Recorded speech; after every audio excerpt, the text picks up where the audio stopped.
My dad is trying to force me to take my bratty stepsister on vacation with me, and he thinks I'm bluffing that I'm never going to speak to him again, so bye bye dad. Posted by you/existing_attempt_972. I, 17F, am graduating, and my friends and I have already planned a trip to a cabin for the summer before we start college. I have been babysitting since I was 13, so I have saved up a considerable amount of money. When I was 15, my dad remarried about a year and a half after my mom passed away. My dad's wife had a 13-year-old daughter, and as soon as we moved in together, they started pushing her off on me and forcing us to do everything together.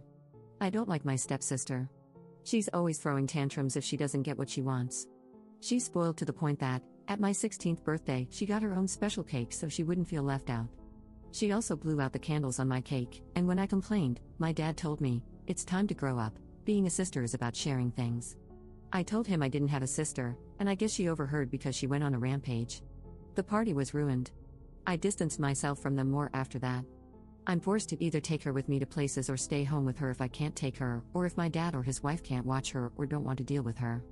Imagine everything I said she does with my dad and his wife, but directed at a 15-17-year-old me.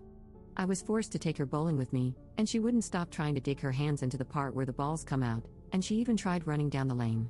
I had to take her home, and my night was ruined. This happens a lot, but they don't care. I tried to keep this trip a secret from her, but when I was in my room on the phone talking about it over pizza and music, I found out she had snuck in, hid in the closet, and was eavesdropping. She burst out asking if she could come, and I told her no and to get out. She started stomping her feet and ran out. My friends begged me not to invite her. My dad called me downstairs and asked if she could go because she could use a vacation, and I told him I'm not taking her. They can take her on a vacation, but I'm not watching her for almost 3 weeks alone. My dad's wife called me selfish and said that since my dad was paying for a portion of the trip, if Lily doesn't go, then I don't get to go. I told her she doesn't get a say in any of this, she's not my mom, and to stop forcing her child on me when she's the one who created what Lily is. Lily started yelling at me about not being a good big sister and not wanting to spend time with her. I snapped and told her I don't. She ran away crying, and my dad said he won't pay for the rest of my trip if I don't take her. So I told him that if he does that, I will not be talking to him anymore, nor will I forgive him for it. He said I was being dramatic and that she isn't that bad. So, I grabbed a bag and went to my aunt's house, my mom's sister, and told her what happened.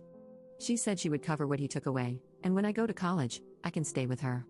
I told my dad what I was doing, and he blew up at me, saying I was being a brat and that they're my family now, not my aunt. As far as I know, she doesn't have any disabilities. She's been to doctors and therapy. She's just insanely spoiled, and that's how she's always gotten her way when told no. The first time I met her, everyone agreed on Mexican except her, and she was yelling in the car for 10 minutes before she calmed down after her mom appeased her. Then she went back to texting on her phone.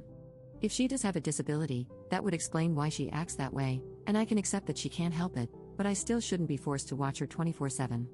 Update 6 months later. I know a lot of people wanted an update to my last post. I can't post a link, but you can go to my profile to see it. The trip happened, and I did not end up taking her, just like I said I wouldn't. From the time I posted that until I left, the household was very tense and awkward. I wasn't speaking to any of them. The only person I had to confide in was my aunt, and I'm so grateful for her. My dad still thought I was going to bring her on the trip, and I kept telling him that I wasn't watching her and she wasn't coming with me. The morning of the trip, we left at around 6, and by the time he called me, I was already about 5 hours away, so he couldn't do anything. When I got back, there was a lot of yelling and crying from me, my dad, and his wife. She said I left them in a tough position and they had to stay home because they couldn't find anyone to watch Lily. My dad and I had a serious talk for hours, and he agreed that maybe we need to separate to work on our relationship, which hurt me because I would have liked him to say I could stay in my own home while we worked on it. But I ended up going to my aunt's house with no issues. My dad and I started family therapy, just the two of us. His wife was pretty upset that he was actually listening to me and seeing where I was coming from. Just when we were making progress and building a better relationship, I came over for dinner, and my dad asked if we could integrate his wife and Lily into therapy. I told him I had no interest in having a relationship with them. She called me a selfish CNT and said I needed to be grateful that she let me stay with them after she moved in. I waited for my dad to correct her, but he stayed silent, so I left and haven't talked to him in almost a month. He keeps showing me that he won't be on my side. To wrap things up, the cabin trip was so much fun. I've never felt so free from a burden. The trip was in June, and we ended up staying for almost a month because we extended it. While I was packing for school, my dad came to visit, but his wife called, and he had to lie about where he was because she doesn't want him to see me. So I told him we don't need to have contact right now or continue therapy since it's clear which part of his family he cares about more. I don't know what's going to happen with my dad, and right now, I don't care. I'm focused on school and studying to become a nurse. I don't want any negativity to ruin this experience, but I'd be lying if I said it doesn't hurt not to have a parent to share this with.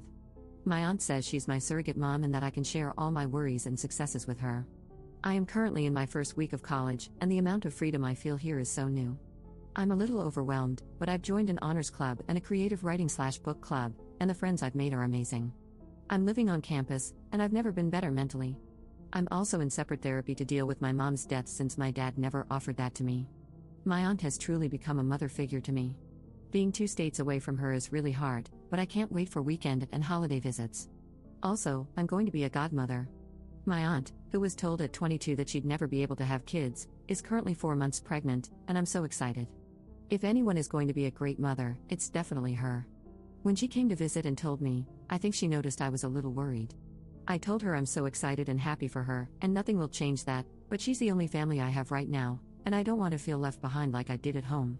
We both cried, and she promised me she's filling in for my mom and will be there for the rest of my life, whether I like it or not. I'm planning the baby shower, and I can't wait for the baby to arrive. But yeah, that's it. Thank you all for checking up on me and offering your encouraging words.